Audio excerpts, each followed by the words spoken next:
Boa tarde a todos.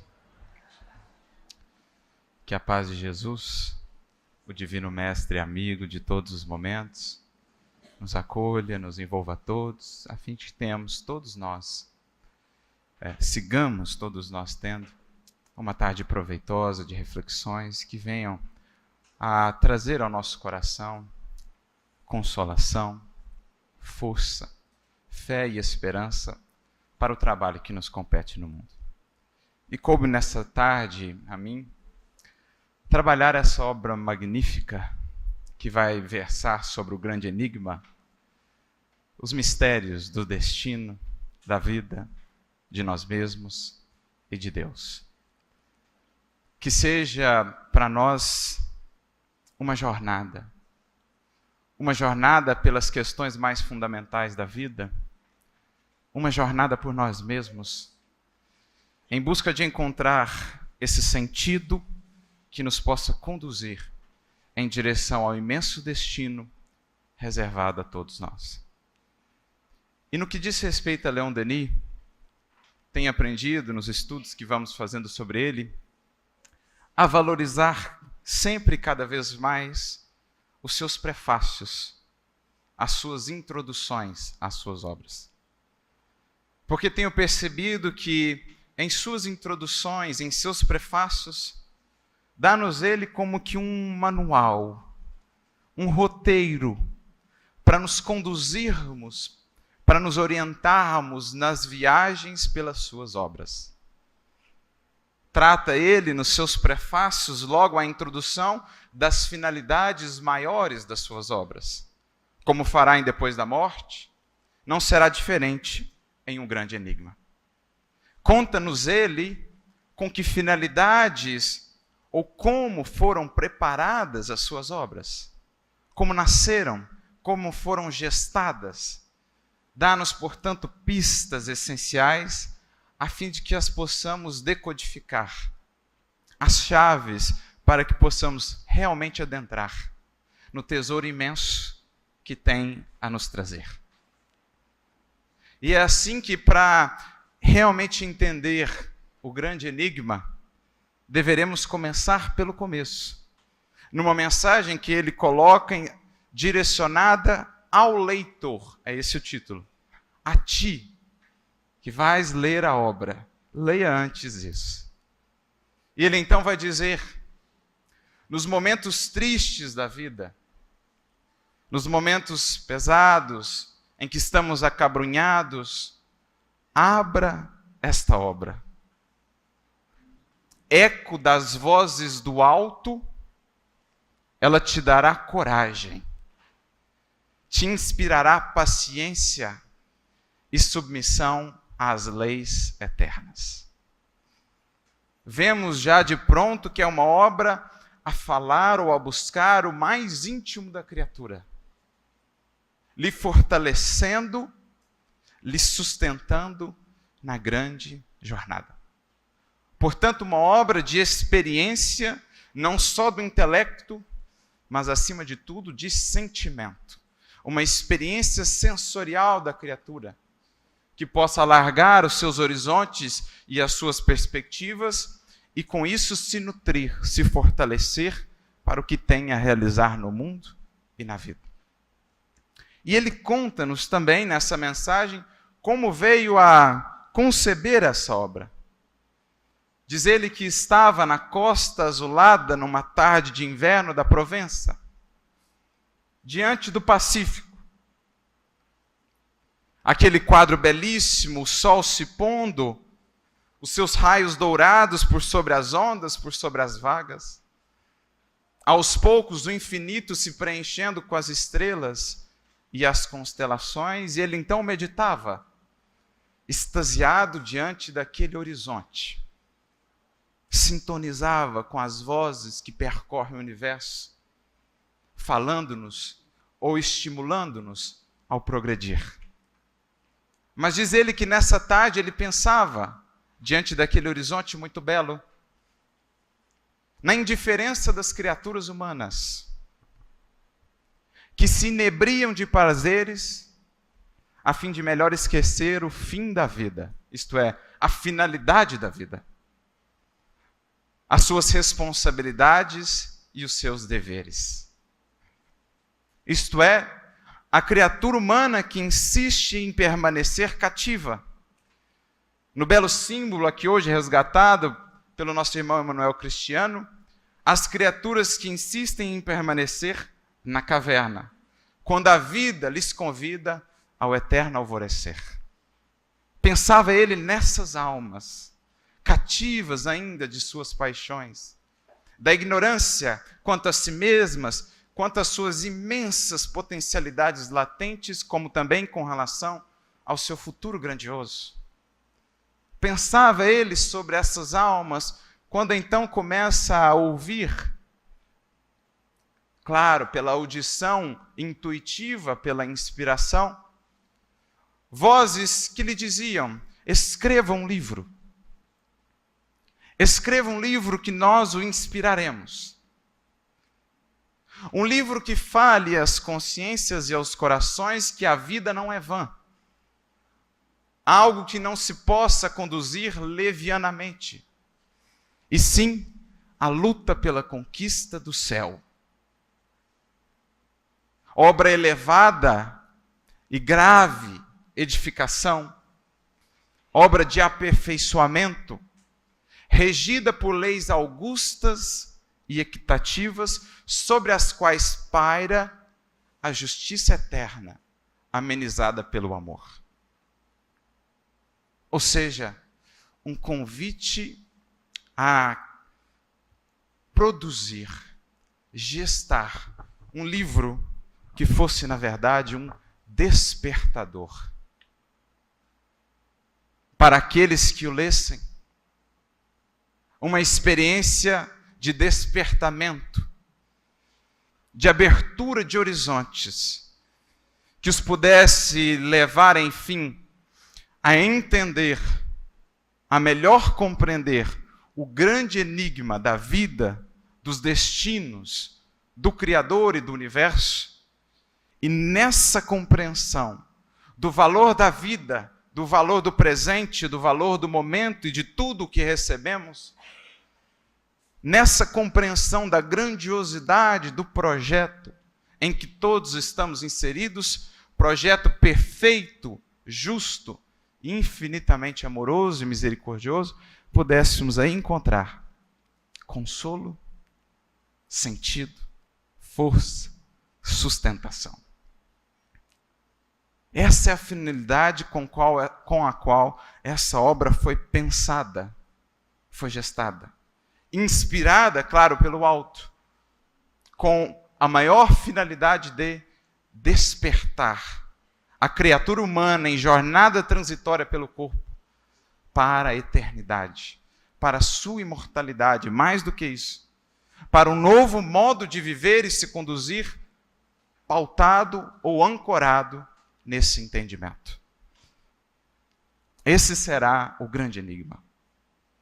Uma obra de conhecimento, uma obra de aprofundamento no grande enigma que ainda somos para nós mesmos, no grande enigma que o universo ainda se nos apresenta.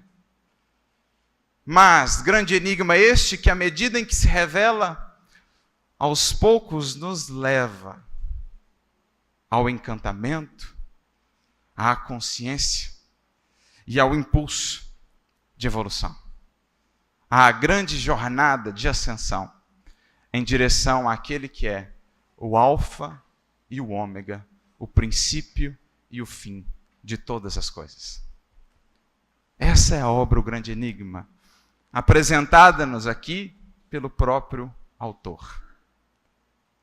Então fui pensar, a partir dessa perspectiva que ele nos traz, como poderia decodificar a obra em alguns pontos capitais. A obra é dividida em 3 partes, mas logo fomos vendo, percebendo que a primeira parte, Deus e o universo, é o seu núcleo, o seu cerne filosófico. A segunda parte, em que ele belamente vai descrever a natureza, é como que um desdobramento da primeira parte, assim como a terceira parte, a lei circular. Mas o grande núcleo, o grande cerne está nesta primeira parte, dividida em 9 capítulos. O primeiro deles com o próprio título do livro, O Grande Enigma. Lendo essa primeira parte, fomos buscando então como identificar, como estruturar essa parte, o que ela nos revela, o que ela nos traz, de maneira didática, a fim que pudéssemos realmente alcançar o cerne do que Denis desejará ali nos trazer. E chegamos à conclusão, uma conclusão pessoal, naturalmente, cada um terá a sua leitura, cada um terá a sua maneira de entender a obra, mas chegamos a uma conclusão interessante, que na verdade esse núcleo filosófico da obra estará dividido em em 2 tríades principais. E fazia-nos sentido isso, tendo ele aquele carinho, aquele vínculo tão grande com os celtas, com os druidas, trabalhava como eles o faziam em suas revelações, em seus estudos do universo com tríades. Como ele mesmo haveria de estudar na sua outra obra, O Gênio Céltico, como também Kardec chegou a estudar num artigo muito interessante da Revista Espírita de abril de 1858, intitulado O Espiritismo entre os Druidas. Olha o nome do artigo de Kardec. O Espiritismo entre os Druidas. Naquilo que Emmanuel também aqui trouxe, a introdução do Depois da Morte, em que Denis vai nos mostrando toda a presença em alguns aspectos do Espiritismo em todas as épocas, civilizações da humanidade. Kardec também o fará, analisando as tríades, ou algumas tríades, dos druidas. E no nosso modo de entender, a obra estará assim fundamentada. 2 tríades primordiais para entendermos ou chegarmos a compreender esse grande enigma e, claro, com essa compreensão alcançarmos o que daí resulta, as benesses dessa compreensão. Vai ele nos apresentar uma primeira tríade, que será a tríade dos caminhos. Os caminhos a serem percorridos na busca pela compreensão desse grande enigma. E apresentará-nos ele a outra tríade, que são as consequências, a que a criatura será conduzida nessa jornada de experiência. Nessa jornada por compreender, por devassar as perguntas magnas da vida, que desde que a criatura tomou posse de sua razão, vivem consigo, a movem, a inspiram, a levam a refletir. A tríade das consequências desse processo, que, resumidamente, desde já, serão o bem, o belo e a verdade. Vai ele nos apresentar 3 caminhos para devassarmos esse grande enigma em busca do bem, do belo e da verdade, que são os tesouros mais fundamentais, os tesouros imperecíveis, a maior de todas as conquistas para a criatura, a tríade fundamental. Os que ousarem percorrer esses caminhos haverão de lá chegar e encontrar o bem, o belo e a verdade, da qual possa, ou dos quais possa, nutrir a sua alma, encontrar força, sustentação, consolo para os momentos mais difíceis. Trindade essa que vai estar ali definida nos capítulos 2, 3 e 4. No capítulo 2, a unidade substancial do universo, falando-nos, acima de tudo, da verdade, da lei divina em sua expressão magnífica, perfeita. No terceiro capítulo, falando-nos da solidariedade universal, do bem que a todos une, a grande cadeia universal que une todos os seres como numa corrente, sendo cada um um anel dessa grande parte. E no quarto, as harmonias do espaço, o belo que está em toda parte, a nos cercar em cada passo e a nos encantar, a embelezar a jornada. Essa é uma das tríades fundamentais da obra. Mas para lá chegar, primeiro a criatura precisará passar ou buscar a outra tríade, os 3 caminhos por meio dos quais podemos, aos poucos, gradativamente, no curso dos milênios sem conta, devassar o grande enigma, o Criador em si e tudo o que Ele criou. E é por isso que, como espinha dorsal dessa primeira parte da obra, o capítulo que divide a primeira parte ao meio, como a dizer que é o eixo, o centro, no capítulo 5, Denis colocará a necessidade da ideia de Deus. Como no livro dos Espíritos, portanto, frisando a importância de, partindo de Deus, alcançar tudo o que há, toda a sua obra, tendo Ele como referencial maior. Ideia que é partilhada por outros filósofos. Me recordo até de Guimarães Rosa, que tem uma obra fantástica, chamada Grande Sertão Veredas, que muito mais do que uma literatura regional, fala, na verdade, das grandes questões da vida, do grande enigma, com uma vestimenta aparentemente simples, mas que vai nos projetar a essas grandes reflexões. Certa feita havia um comentário de Antônio Cândido, um dos maiores críticos literários de nosso tempo, acerca da obra, e de um diálogo que ele teve com Guimarães Rosa. Quando falavam sobre questões diversas, falavam sobre política, mas em determinado momento Guimarães Rosa dirá: isso tem lá a sua importância, mas é secundário, porque o que essencialmente importa à criatura humana é Deus há ou Deus não há. Partindo da existência de Deus, tudo como que segue a se desdobrar em consequências muito bem conectadas uma à outra. Portanto, ele é o ponto de partida. Não por acaso é ele definido pelo próprio Mestre no Apocalipse como o Alfa e o Ômega, o princípio e o fim de todas as coisas, de tudo que há. Então ele coloca isso como cerne, algo que também Dostoiévski, em suas obras, haverá de trabalhar. Irmãos Karamazov, por exemplo. A ideia de Deus como fundamento. Não só ele, Denis, não só esses escritores, pensadores, mas o próprio Kardec. Porque partindo dessa ideia de Deus, que Kardec faz questão de colocar como a primeira questão de O Livro dos Espíritos, não será naturalmente por acaso. Pode a criatura se guiar, se conduzir na reflexão ou acerca de tudo mais que existe. E mais do que isso, a ideia que vem a ela ter de Deus, desse Criador, e portanto da sua obra, vai impactar, vai refletir necessariamente na sua vida, na sua maneira de se relacionar, na sua maneira de se conduzir.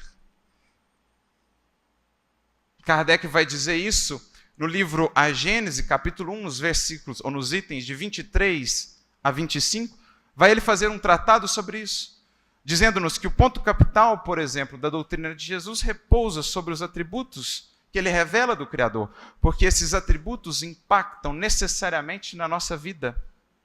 A maneira pela qual enxergamos Deus, a sua natureza, aquilo que já podemos compreender dele, vai refletir na nossa relação com os semelhantes, na nossa relação com nós mesmos, com a vida, com o mundo.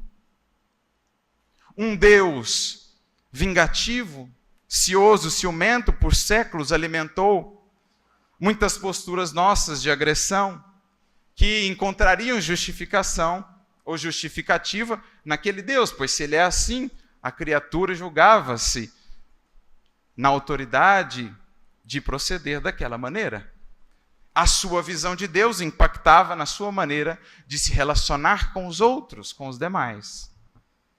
Mas à medida que a ideia de Deus se depura, e é isso que o Evangelho sobretudo fará, Jesus nos mostrará um Deus de misericórdia, de amor, justo, mas amoroso.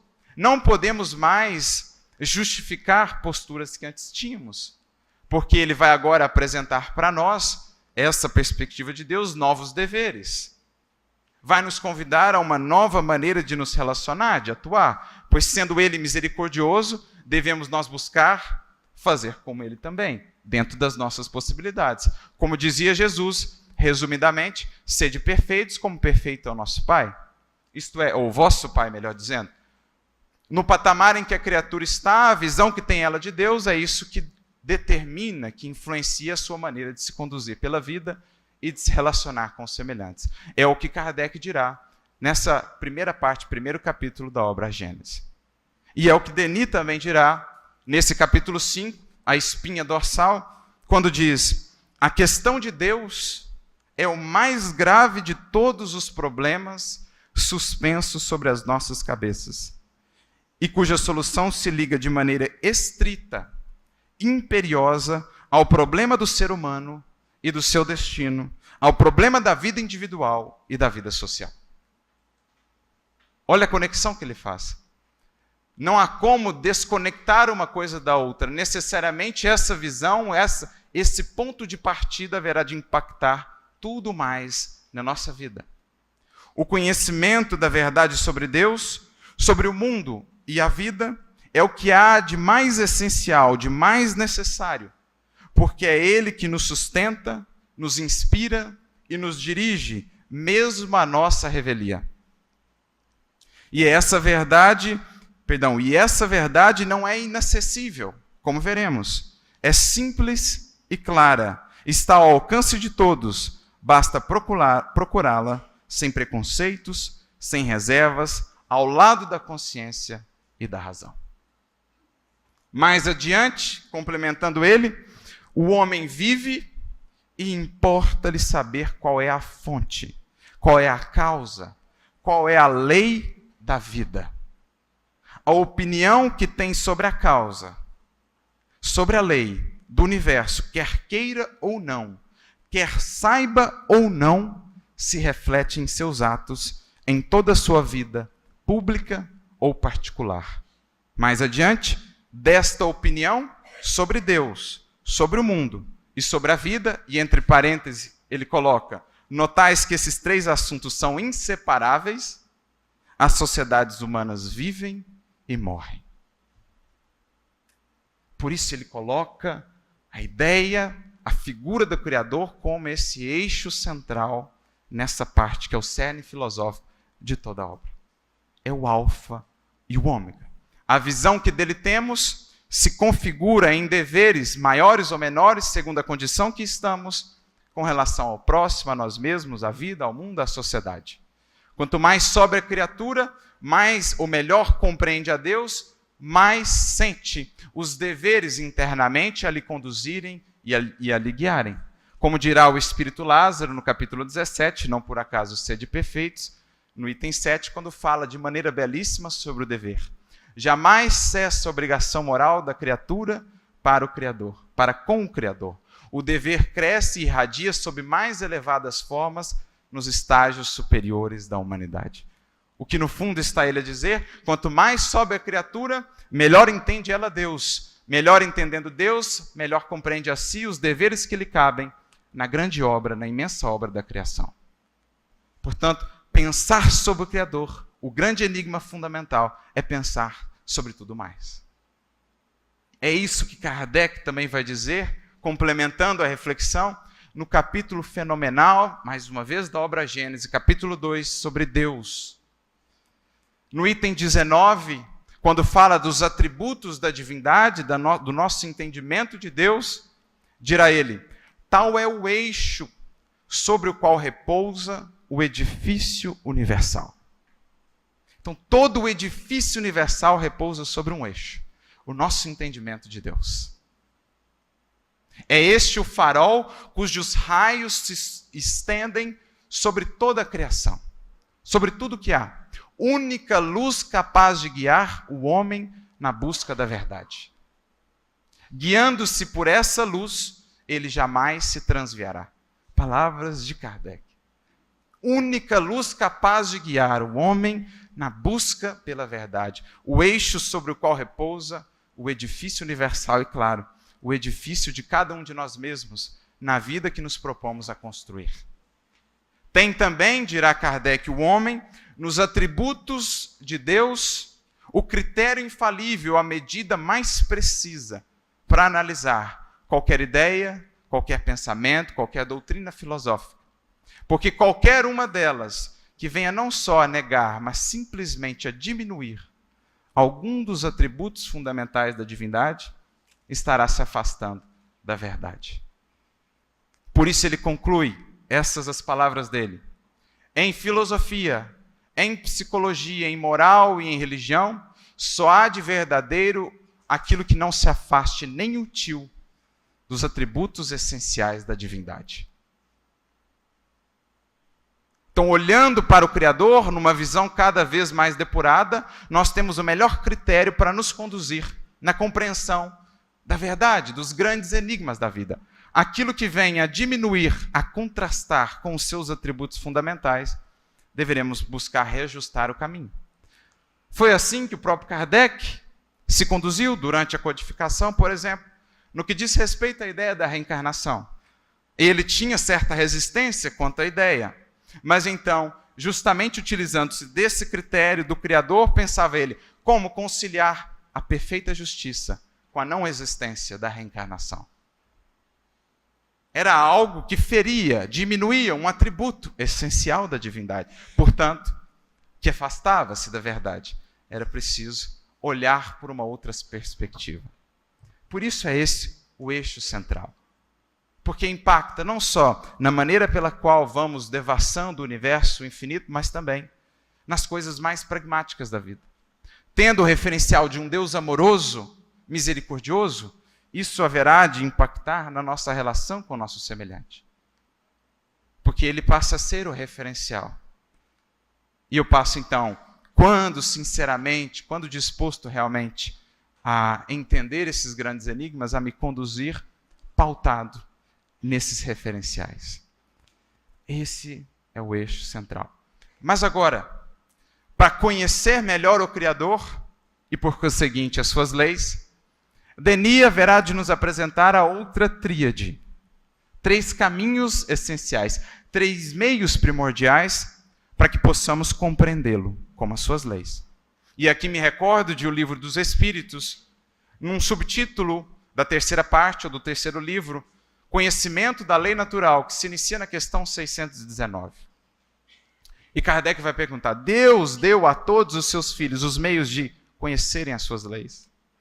E a resposta então será, todos podem conhecê-las, mas não são todos que as compreendem.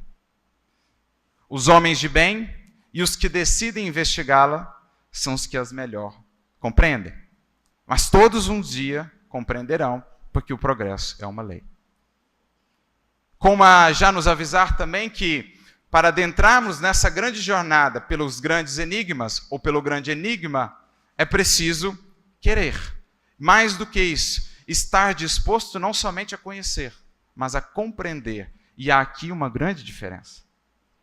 A própria etimologia da palavra talvez nos ajude nesse sentido, porque compreender é prender com. O que daquele conhecimento eu prendo comigo, ou trago comigo na forma de uma mudança, de uma verdadeira introjeção do que tenho conhecido. Isso é compreender. É quando o conhecimento, mais do que fazer parte do meu patrimônio intelectual, faz parte agora do meu próprio ser. Quando introjeto essa mensagem em mim, quando faço a digestão do alimento do qual me nutri, e ele passa agora a compor o meu ser. Isso é compreender. Só chega a compreender essas leis, o Criador, o grande enigma, aqueles que se decidem a buscar isso, e aqueles que optam, que se encaminham também pelo bem. Os homens de bem e os que decidem investigar são os que melhor compreendem as leis. E em compreendendo, alcançam aquela outra tríade. O bem, o belo e a verdade, que os sustenta, que os nutre, que os acalenta na imensa jornada. Então, nessa própria parte do conhecimento da lei natural, Kardec e os Espíritos nos trazem essa introdução e nos falam ali que existem 3 meios principais de conhecer. o Criador e as suas leis, como Denis também vai aqui nos mostrar nessa obra. 3 meios capitais. O primeiro deles, apresentado logo à questão 621, onde está escrita a lei de Deus. O enigma fundamental em nós mesmos. Nos conhecer é também conhecer a vida, o universo, o Criador e as suas leis. Portanto, o primeiro caminho, o primeiro elemento da tríade é autoconhecimento. O conhecimento de nós mesmos, o mergulho em nós mesmos, que haverá de nos conduzir gradativamente à tríade, digamos, das benesses dessa jornada.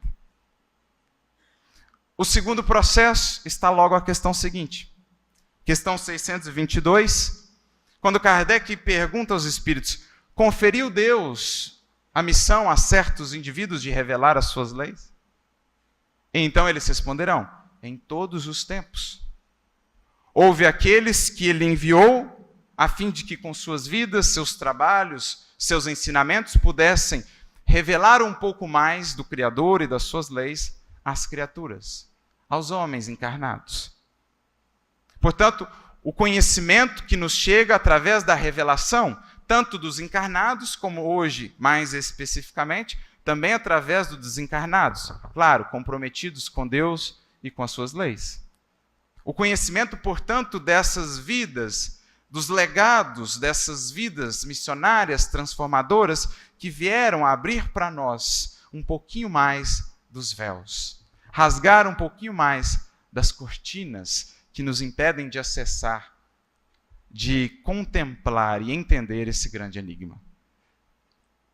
Então, a revelação que nos chega pelos instrumentos que o alto se utiliza para impulsionar a humanidade, que é o que está na questão 622.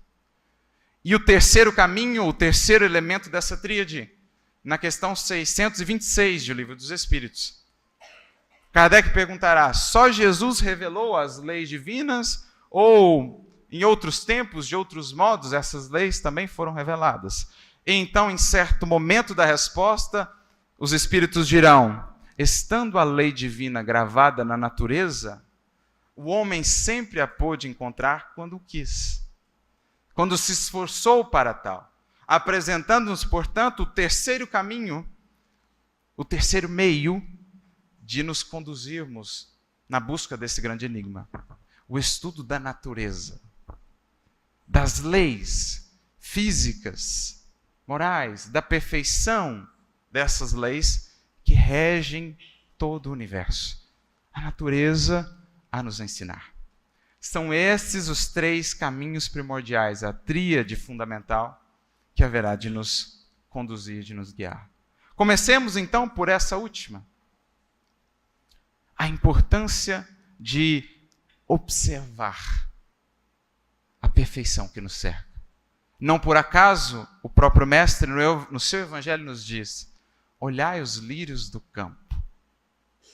Não dizia Jesus apenas para a gente olhar a flor, que é muito bela, que encanta, mas para além disso, convidava-nos ele a observar as leis que a natureza está todos os dias a nos ensinar para aqueles que têm olhos de ver.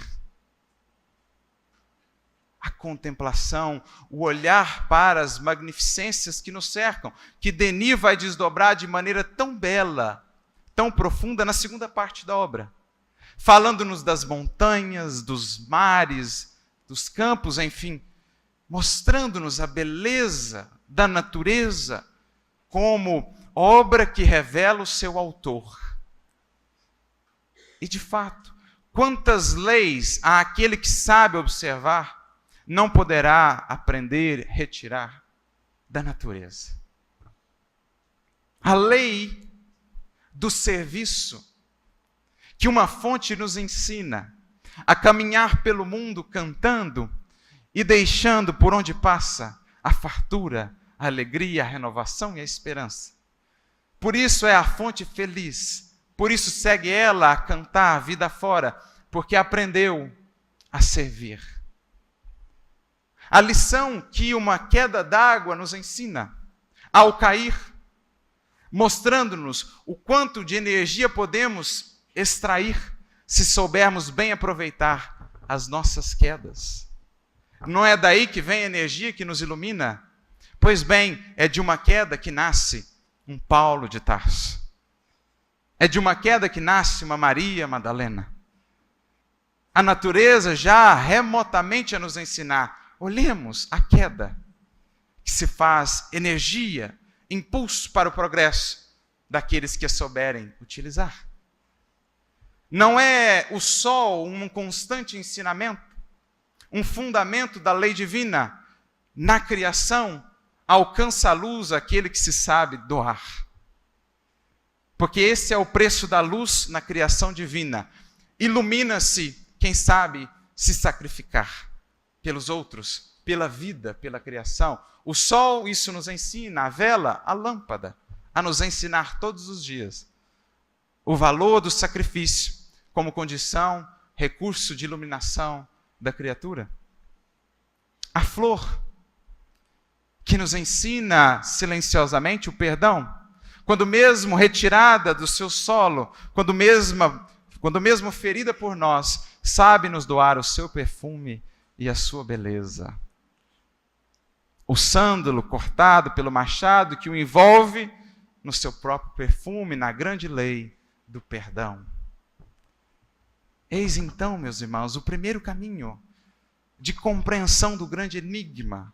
Aprendermos ou treinarmos o nosso olhar para enxergar como Deus fala conosco todos os dias pelas maravilhas da criação. Como dizia já os Salmos, lá desde então, Salmo 19, os céus cantam a glória do Criador. Que os Espíritos souberam trazer para nós também na questão 969 de O Livro dos Espíritos. Tudo em a natureza canta, isto é, proclama, desde o grão de areia, o poder, a sabedoria e a bondade do Criador. A revelação, portanto, pela natureza, treinando o nosso olhar a fim de que possamos enxergar. É o que Denis vai dizer de maneira muito bela, tudo nos fala de Deus. No capítulo 6, o visível e o invisível, a inteligência o discerne, a razão e a inteligência o proclamam. Mas o homem não é somente razão e consciência, é também amor. Muito mais do que uma experiência intelectual, é essa também, a da contemplação da natureza, uma experiência sensorial, de sentimento. Porque para compreender o Criador no nível que estamos, mais do que o intelecto, que terá a sua importância, é preciso antes recorrer também ao sentimento, ao amor. Com a sua eloquência diferente, com a sua maneira diferente de explicar. Me recordo da questão 244 de O Livro dos Espíritos, em que Kardec pergunta: os espíritos veem a Deus? Então eles responderão: os superiores o veem e o compreendem, mas os inferiores, que somos nós, o sentem e o adivinham. É por isso que Jesus, no Evangelho, não irá focar em apresentar para nós Deus em sua natureza filosófica. Vai ele se focar em apresentar o Deus Pai. Paizinho, Abba, em aramaico. Como a nos dizer que no momento, no estágio que estamos, mais do que tudo precisamos amar para conhecê-lo, para senti-lo nessa natureza que nos cerca. Ao que João Evangelista vai falar muito em suas cartas. Conhece a Deus aquele que ama. O que ainda não ama, desconhece ainda o Criador em sua essência mais profunda. É preciso, portanto, amar. É o que Denis está aqui nos dizer. Porque amando, alcançaremos compreensões outras que a nossa razão ainda não nos permite, mas que um dia haveremos de chegar lá. Ver, compreender o Criador, também pelos recursos do entendimento. Falta-nos ainda, até lá, dirão os Espíritos, sentidos para tal. Mas que possamos amar e olhar ao nosso redor, vendo essas leis que todos os dias se revelam a nós, em cada passo, na beleza da criação. Passemos então ao segundo recurso capital, o segundo recurso fundamental, por meio do qual possamos conhecer o Criador, a revelação daqueles que ele envia em todos os tempos, locais e culturas, para abrir um pouquinho mais dos véus. Em especial também em nossos tempos, não só os que encarnam para nos revelar, mas também os espíritos, com a sua tarefa reveladora. Espíritos, claro, que precisarão ser analisados se estão comprometidos ou não com o Criador. Como dizia já lá atrás João, analisai antes se os espíritos que vêm são de Deus. Para que tenhamos segurança na revelação que nos é trazida. Algo que Kardec soube muito bem fazer, sistematizar na criação, no estabelecimento da ciência experimental espírita, com seus critérios e controles. Denis vai dedicar, inclusive, um capítulo na obra a isso, capítulo 7, a ideia de Deus e a experimentação psíquica. Como a dizer que essa ideia também repercute na maneira pela qual venhamos a lidar com a espiritualidade, nos critérios que possam nos conduzir numa relação segura com a espiritualidade e, portanto, profícua em termos de aprendizado. Mas se os espíritos desencarnados nos revelam, também os encarnados, em todos os tempos que vieram com as suas vidas, muitas vezes, dar ou deixar, legar à humanidade novos horizontes na compreensão quanto ao Criador.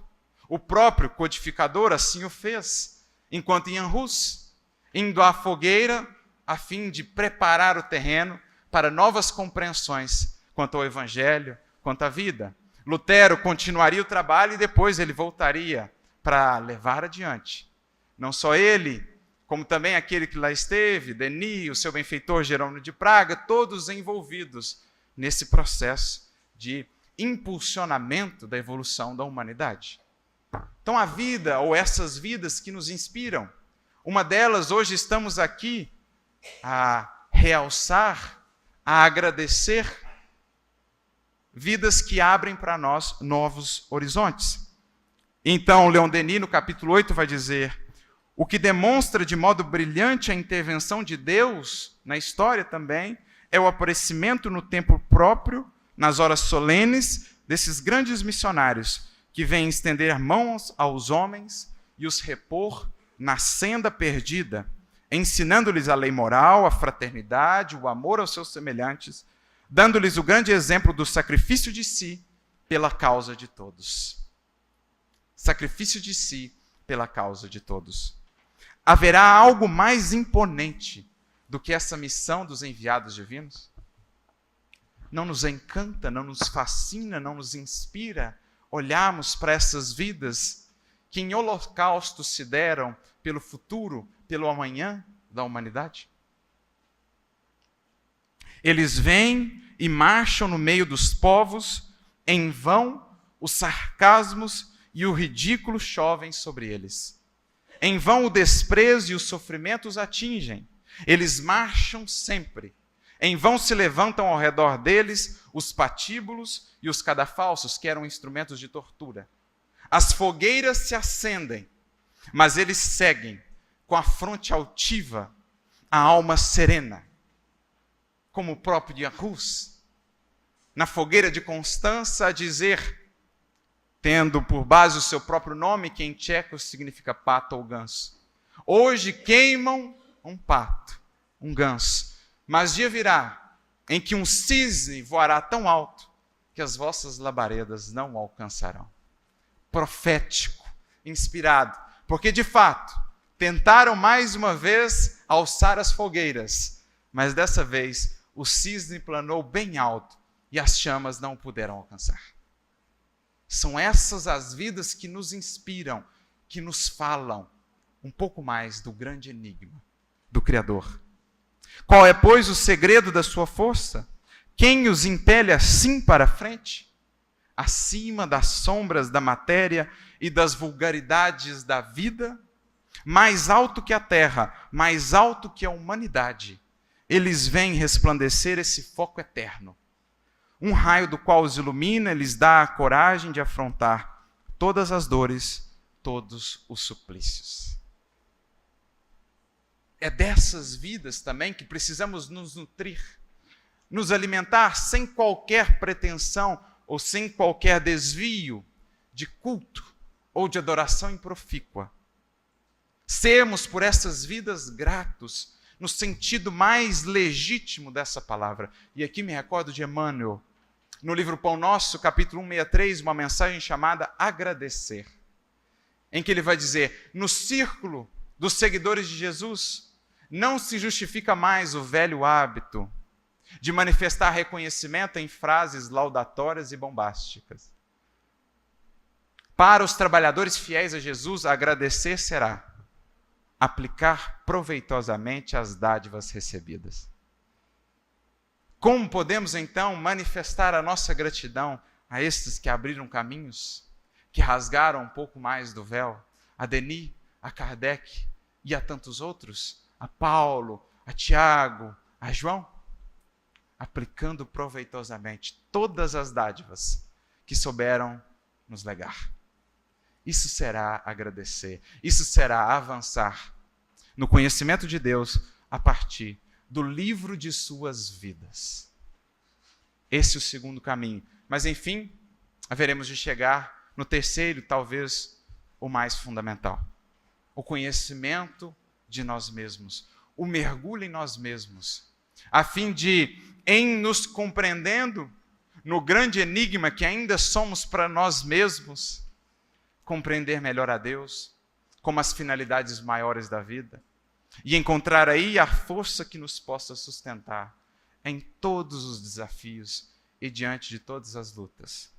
Por isso, no capítulo seguinte, capítulo 9, Leon Denis dirá: só penetrando o sistema da alma humana chegaremos um dia a resolver o enigma do ser infinito.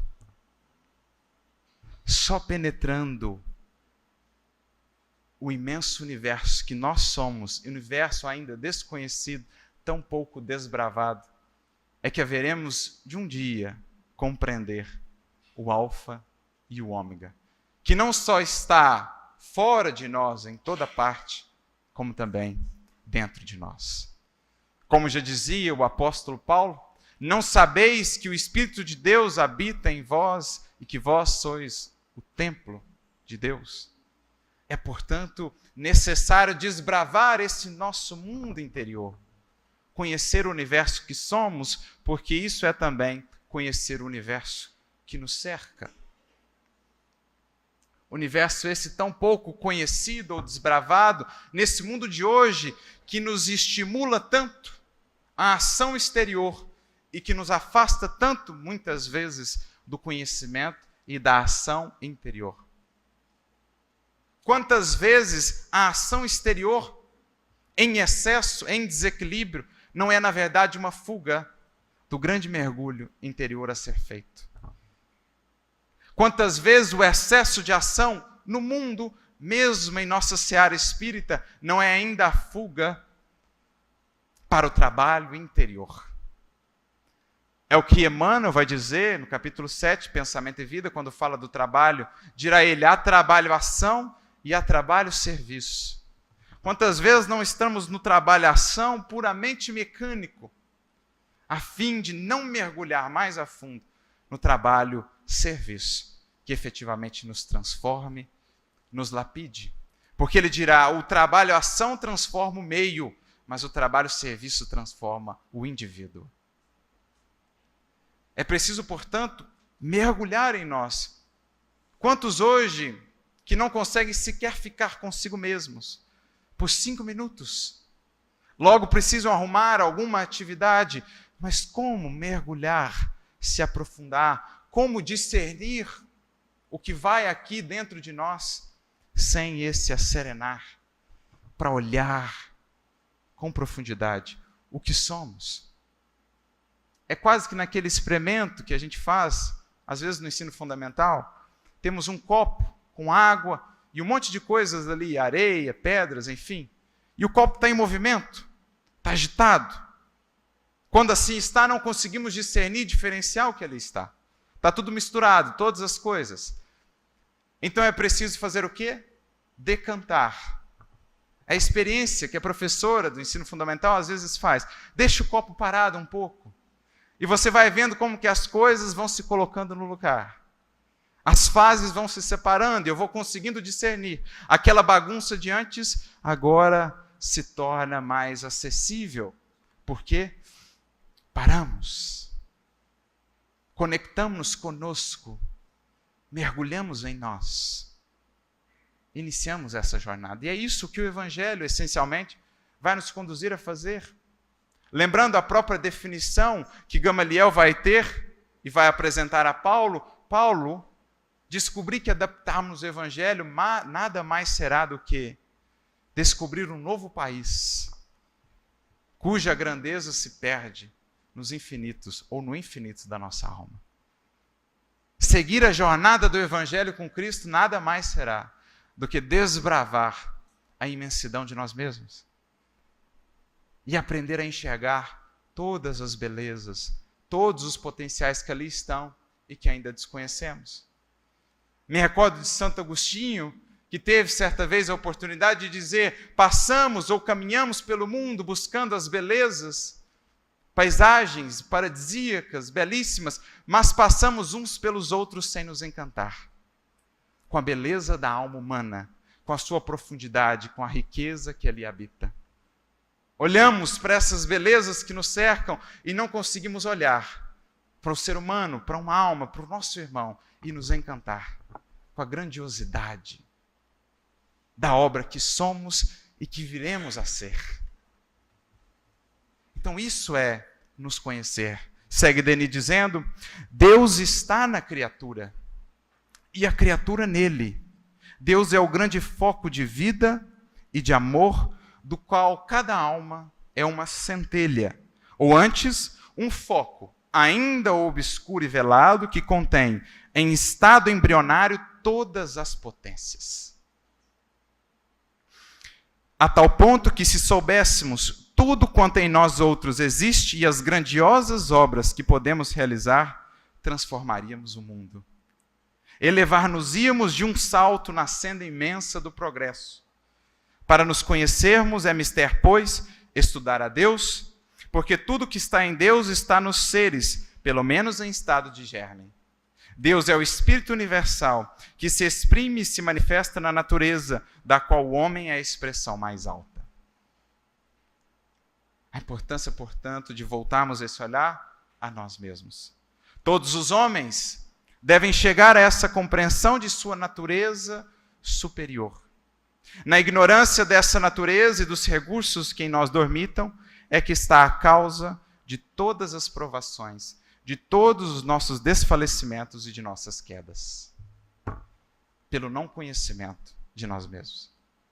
Eis, portanto, a tríade que o mestre de Tours nos apresentará na grande jornada em busca do grande ou dos grandes enigmas.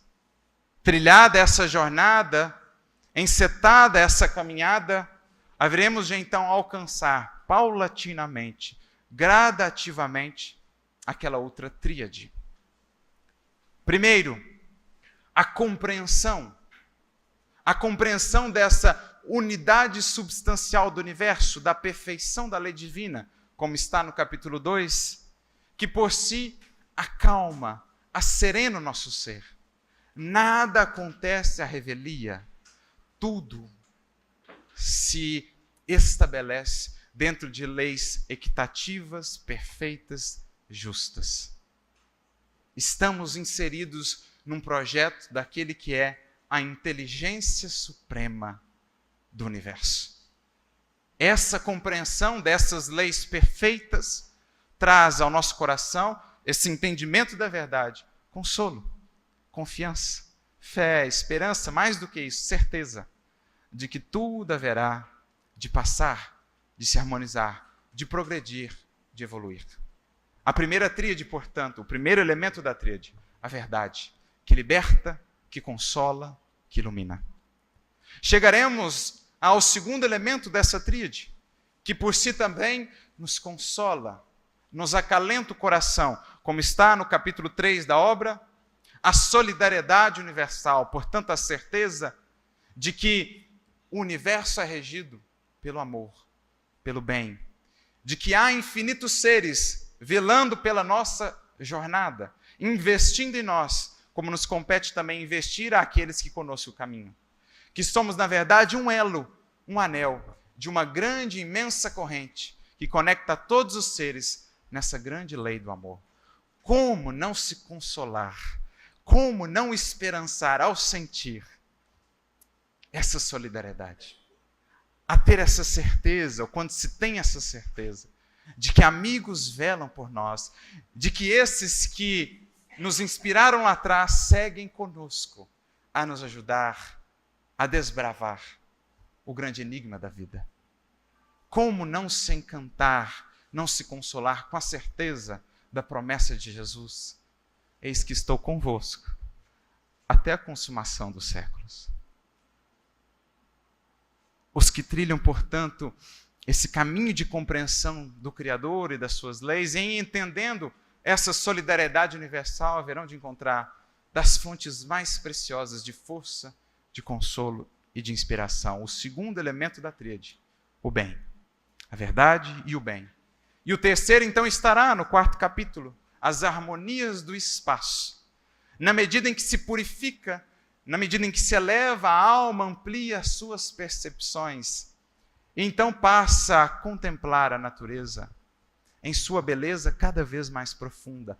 Passa a notar que tudo que há, canta, tudo que há, é mensagem de amor de Deus, como Denis dirá nesse capítulo.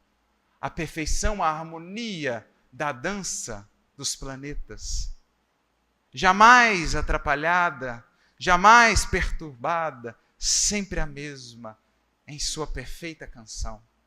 A beleza das flores em seus diversos matizes e tonalidades, o canto dos pássaros, os matizes de um pôr do sol, o mar, as florestas, os prados, como Denis nos falará na segunda parte de sua obra. Vai encontrando a criatura fontes imensas, gigantescas de consolo, de inspiração, de força, na beleza de tudo que há. O belo, o terceiro elemento da tríade. Pão divino que as nossas almas precisam, têm fome.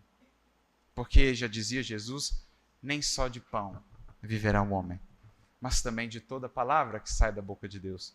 E por palavra que sai da boca de Deus, não entendamos a palavra que nós aqui utilizamos, mas entendamos toda a sua obra. Nós nos nutrimos dela, da verdade, do bem e do belo. Os que assim fizerem, os que trilharem esse caminho, encontrarão, como lá na proposta da obra, mesmo em meio às maiores lutas e às maiores tormentas, a força para prosseguir. Se elevarão acima das dificuldades humanas, das transitoriedades da vida aqui na matéria, pairarão pelo pensamento, em sentimento, onde tudo é harmonia, onde tudo é perfeição, e onde ecoa aquela voz que perpassa toda a criação, apontando a direção para onde tudo que há caminha. E Deus disse: haja luz, e haverá luz em tudo e em todos. Tudo passa, Deus e suas leis apenas permanecem. Os problemas, as lutas, os desafios passarão. Nós, caminheiros da eternidade, seguiremos, amparados e inspirados por esse que é a fonte de toda a vida, de toda a felicidade, por esse que é a alma de toda a criação. E é por isso que Denis, no seu capítulo 1, dirá dessa obra: tudo revela e manifesta a tua presença. Tudo quanto na natureza e na humanidade canta e celebra o amor, a beleza e a perfeição, tudo que vive e respira é mensagem de Deus. As forças grandiosas que animam o universo proclamam a realidade da inteligência divina. Ao lado delas, a majestade de Deus se manifesta na história pela ação das grandes almas que, semelhantes a vagas ondas imensas, trazem às plagas terrestres todas as potências da obra, da sabedoria e do amor. E Deus, assim, está em cada um de nós no templo vivo da consciência. É aquele lugar sagrado, o santuário, em que se encontra a divina centelha. Homens, dirá ele, aprendei a imergir em vós mesmos, a esquadrinhar os mais íntimos recônditos do vosso ser. Interrogai-vos no silêncio e no retiro, e aprendereis a reconhecer-vos, a conhecer o poder escondido em vós. É Ele que leva e faz resplandecer no fundo de vossas consciências as santas imagens do bem, da justiça e da verdade, e é honrando essas imagens divinas, rendendo-lhes um culto diário, que essa consciência ainda obscura se purifica e se ilumina. À medida, então, que penetramos nesse grande enigma, que aos nossos olhos extasiados e encantados ele se revela, pelo nosso esforço em o buscar, em o compreender, vamos aos poucos, a partir desse referencial que agora temos, nos moldando a partir dele. Nesse culto diário, em espírito e em verdade, como dizia Jesus, vamos aos poucos tornando a nossa alma, a nossa mente, o espelho que possa refletir em nossa própria vida e maneira de caminhar a luz divina que perpassa, que alimenta e que sustenta tudo o que há. Portanto, amigos, nesses momentos de sombra, de lutas e de dores que muitos passamos, que coletivamente passamos, aprendamos a mergulhar nessa grande jornada. Aprendamos a nos elevar por esses caminhos, por essa tríade que nos foi posta, acima das transitoriedades, das lutas e dos desafios humanos. Saibamos pairar pelo pensamento e pelo sentimento acima das inquietações humanas e ali comungar com o bem, com o belo, com a verdade, com a eterna mensagem que haverá de continuar a sustentar, a inspirar tudo que há a evoluir, com a força divina que alimenta e que impulsiona todos ao grande destino de todos nós, à luz na eternidade. Saibamos buscar o grande enigma e haveremos de encontrar a grande resposta da vida, o amor e a sabedoria em nós. E que Deus nos abençoe a todos.